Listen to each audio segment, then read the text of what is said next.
안녕하세요. 재테크는 요소화처럼 되나리온 김강주입니다. 안녕하세요. 데나리온의 김은수입니다. 와. 자, 오늘은요. 일반적으로 알고 있는 듯 하지만 잘 모르는 것. 네. 그래서 잘 알고 있는 듯 하는데 실제로 잘 몰라서 놓치는 것. 그렇죠. 놓치는 분들도 있죠. 것들을 좀 이야기해 드리려고 하는데 네. 지난번에 우리가 청년 희망 적금이었나요? 네. 그 이야기를 해드렸더니 우리는 일반적으로 다 알고 계시겠지. 그래도 한 번 더 짚어주겠지 했는데 네. 의외로 모르는 분들이 많아서 네. 그래서 메일이나 문자 받았습니다. 예. 그래서 집사님 그거 듣고 신청해서 우리 자녀가 당첨됐어요. 또 어떤 청년들은 예, 센터장님 당첨됐어요. 이런 분들이 예. 이렇게 있었습니다. 맞아요. 그래서 오늘은 매년 이것도 정책적으로 신청할 수 있는 거예요. 네. 근로장려금, 자녀장려금에 관해서 잘 모르는 부분을 좀 꼬집어 설명드리고 네. 하려고 하는데요. 특히 오늘은 지난번 우리가 청년희망 적금은 청년들한테만 해당되었지만 그랬죠. 오늘 그때 청년이었죠. 그죠. 근로장려금, 자녀장려금은 청년 포함, 청년 포함입니다. 포함, 또 맞벌이 포함, 네. 또 외벌이도 마찬가지고 40대도 됩니다. 맞아. 특히 우리 목사님, 전도사님 됩니다. 이런 종교인 소득 다 네. 포함이에요. 네. 그래서 굉장히 오늘 중요한 거니까 꼭 들어보시고 다 듣고 또 좀 보충적인 것들은 검색을 해보시면 돼요. 네네, 검색을 맞습니다. 통해서 좀 디테일한 것 다 정보 참조하시면 좋겠고 자, 근로장려금, 자녀장려금 신청하세요라는 주제로 오늘 조금 디테일하게 네. 나누어 보겠습니다. 우선 네. 근로장려금이 무엇인지 우리 센터장님이 깔끔하게 한번 정리해 네, 근로장려금은 간단하게 근로를 장려하고 근로를 실질 장려하고. 소득을 지원하는 근로연계형 어떤 국가 정책이죠. 예. 근로를 열심히 하시는 분들이 일정 수준의 소득이 조금 미달하면 조금 더 구조를 해주겠다. 그냥 주긴 그러니까 그죠? 어떤 정책을 통해서 제도를 만들어 주는 거죠. 예, 이거 참 좋다, 그죠? 그럼 이런 거 너무 맞아요. 우리 세금으로 하는 거니까. 맞아, 그러니까 이제 장려하는 거잖아요. 그렇죠. 근로도 장려하고 이따가 또 함께 나눌 거지만 자녀도 장려하고, 그렇죠. 자녀도 장려하고. 네. 자, 그렇다면 이제 첫 번째 근로장려금부터 해보겠습니다. 근로장려금을 받을 수 있는 자격 요건은 어떻게 되어 있나요? 총 세 가지 정도로 크게 나누는데요. 세 가지. 예, 왜냐하면 하나가 가구 유형. 가구 유형. 네, 그래서 내가 어떤 가구인지 좀 봐야 되고요. 이때 가구는 뭐 단독이냐, 헛벌이냐, 맞벌이 이런 그런 가구를 자, 이야기하는 가구 거고요. 유형 두 번째는요. 두 번째는 총 소득, 내 소득 요건이 있는 거죠. 소득 요건이 미니멈도 있고 또 그렇죠. 맥시멈도 있겠네요. 이게 다 최소 최대. 엔더여야 됩니다. 예, 엔더. 그다음에 세 번째는 세 번째는 재산 요건. 재산 요건. 네네네. 내가 가진 재산 총 뭐 재산이 집, 또 자동차 뭐 이런 등등. 우리가 했던 그 ETF도 포함됩니다. ETF 금융 자산 이런 거 다 해서 재산 요건 이렇게 세 가지입니다. 가지가 엔더입니다. 그죠? 세 가지가 다 일정 요건을 충족해야 된다 이 예, 뜻이죠. 세 가지가 다 만족되어야 됩니다. 자, 그러면 가구 유형은 어떻게 나누어지나요? 가구 유형은 세 가지입니다. 그래서 단독 가구, 단독, 네, 그다음에 헛벌이, 헛벌이. 그러니까 외벌이 개념이고요. 그다음에 맞벌이.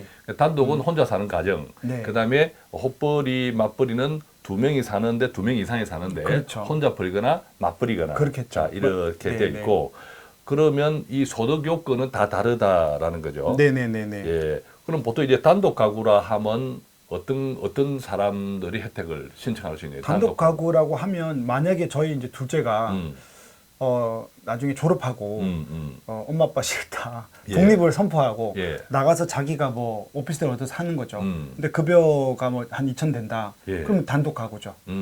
단독 거기 가구. 전입 신고하고 위장 전입 같은 건 안 됩니다. 예. 네, 이런 거 할 때 그리스도인들은 거짓말하면 안 됩니다. 예, 정직하게 속상해서 단독 가구로 나가는 경우도 있겠지만 좀 신청하면 안 됩니다.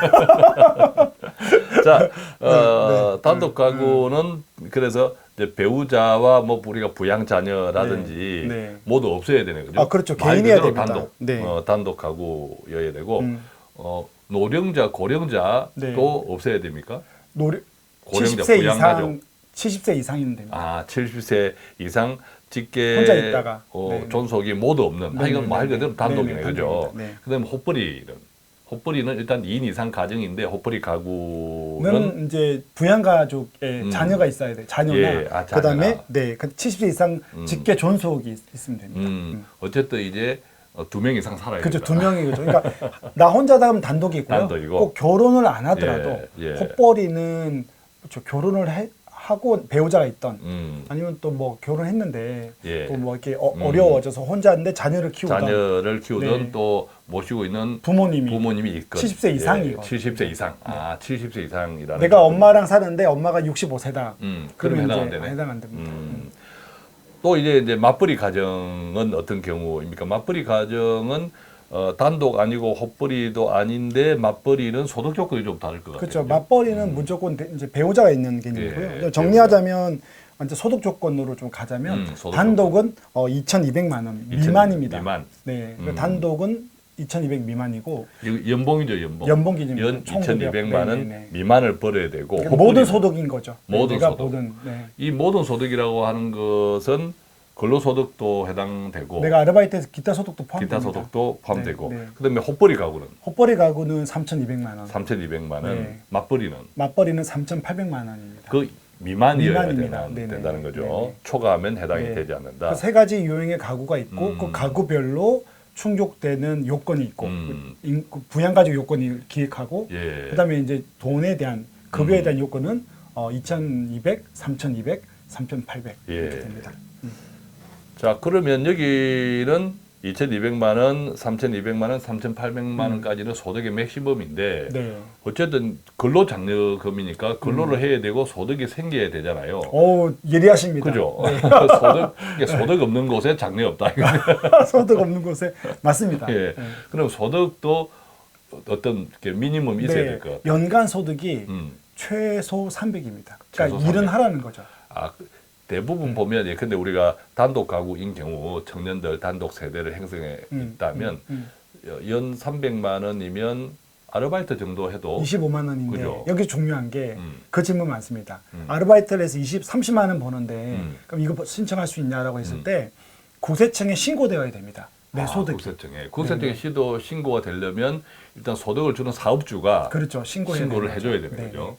신고를 노동부에 해줘야. 신고된 것들이. 그렇겠네. 신고가 안 돼 있으면 객관적으로 정빙을 서로 할 수가 없으니까. 네, 그러니까 여기서 이제 뒤에서 하려고 했는데 말이 나왔으니까 대학생이건 또 뭐 청년인데 프리랜서를 할 수 있죠. 예. 그래서 이제 이런 경우 있습니다.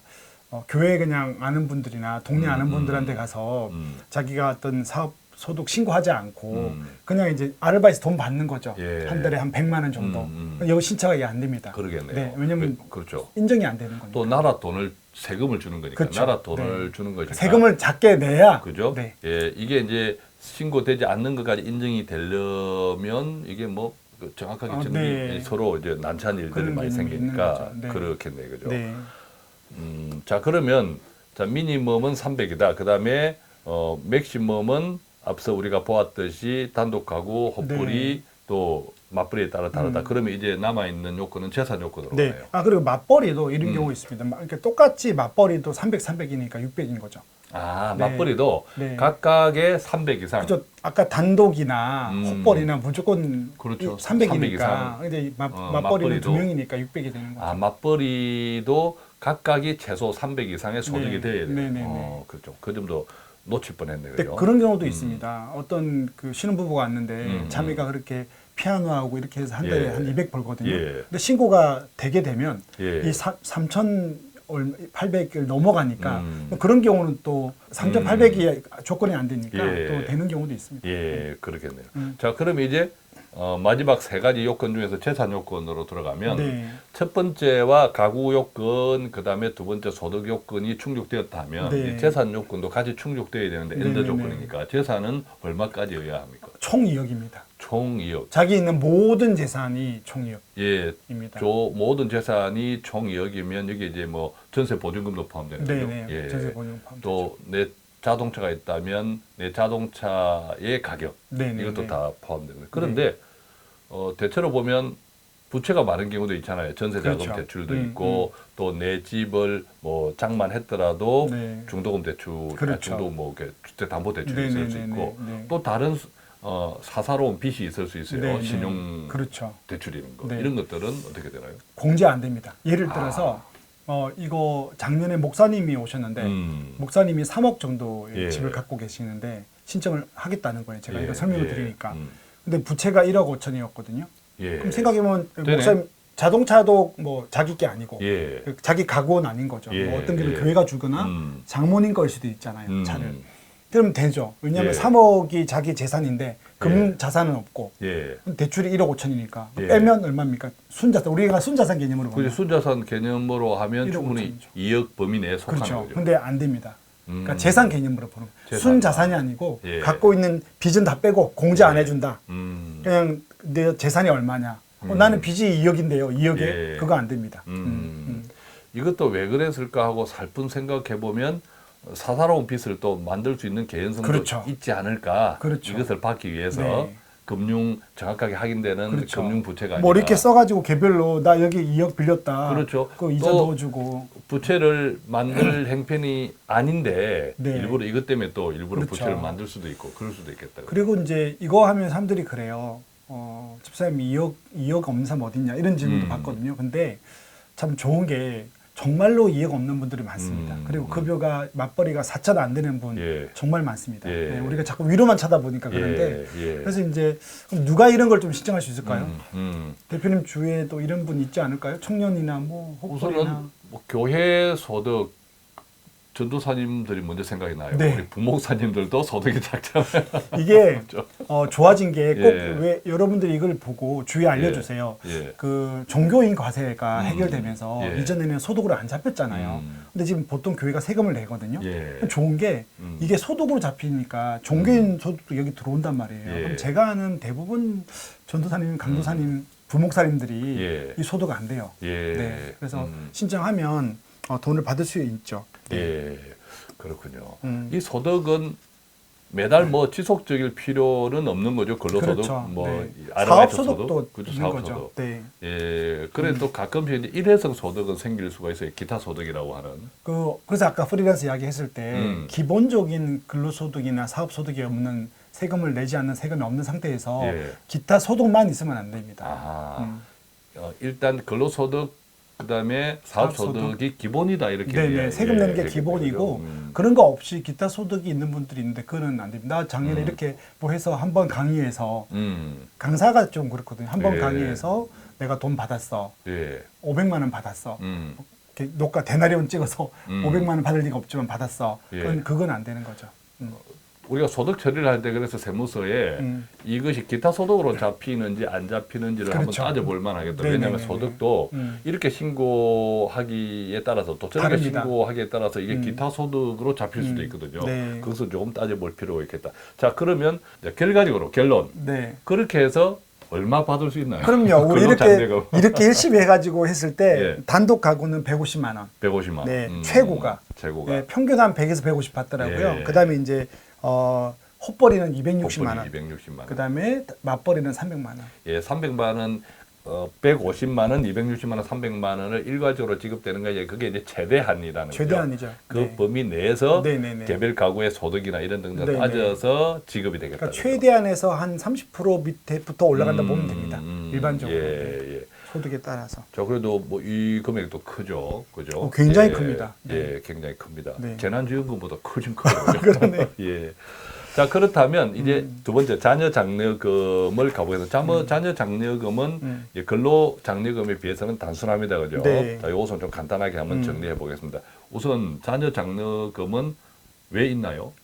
똑같은 겁니다. 저소득 가구의 음. 자녀 양육을 지원하기 위해서 있는 맞습니다. 거고요. 네. 저소득 가구 이 자녀 양육 정말 중요합니다. 그래야 애들을 낳죠. 네. 그죠? 예, 애들 낳은데. 네, 이거 준다고 나을 것 같지는 않은데 그래도 그렇죠. 그래도 네, 도움이 됩니다. 약 낳았다면 네, 네, 네. 훨씬 또 양육에 네. 얼마나 또 부모님들이 재정이 부족하면 네, 답답합니까, 네, 네. 그죠? 자, 자녀 장려금을 신청할 수 있는 자격은요? 아까 그 우리가 그 근로장려금에서 세 가지 가구는 예. 다 없어지고요. 다 없어. 예, 이거 가구 자녀가 조건은- 있는 거니까. 가구 조건은 없어지고. 네, 단도가 없습니다. 그냥 무조건 그러네. 네, 이거는 맞벌이입니다. 그러니까 맞벌이. 외벌이가 돼도 부부입니다. 부부. 예, 예. 네, 부부의 자녀가 18세 미만. 18세 미만. 그리고 조건은 연봉 4천. 음. 외벌이던 자녀가 맞벌이던. 있고 네. 연봉 4천 이하이고 네, 네. 미만이고 그다음에 이제 18세 미만 자녀까지만. 자녀가 있다. 네. 이렇게 그래서 하면 자녀 헛벌이든 장려금이 외벌이든 네, 관계없이 관계없이. 그렇게 되는 겁니다. 네. 그러면 자녀 장려금은 얼마 받아요, 우선? 최고 70, 최고 70. 네, 최소 있습니다. 50. 50에서 70. 1인 자녀 1명. 자녀 한 명. 우리 집 자녀 3명인데 예. 목사님, 전사님 가정이 예. 이거 해가지고 예. 210만 원 받은 가정이 있습니다. 그렇군요.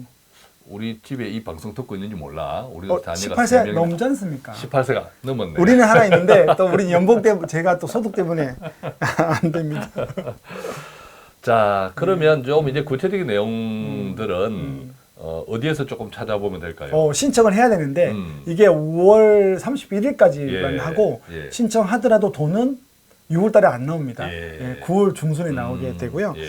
주로 모바일로 신청하는 게 있고 예. PC로 신청을 하는데 모바일 같은 경우는 손 텍스가 있습니다. 아, 손으로 아셨어요? 하는 텍스 몰라 처음 들어요.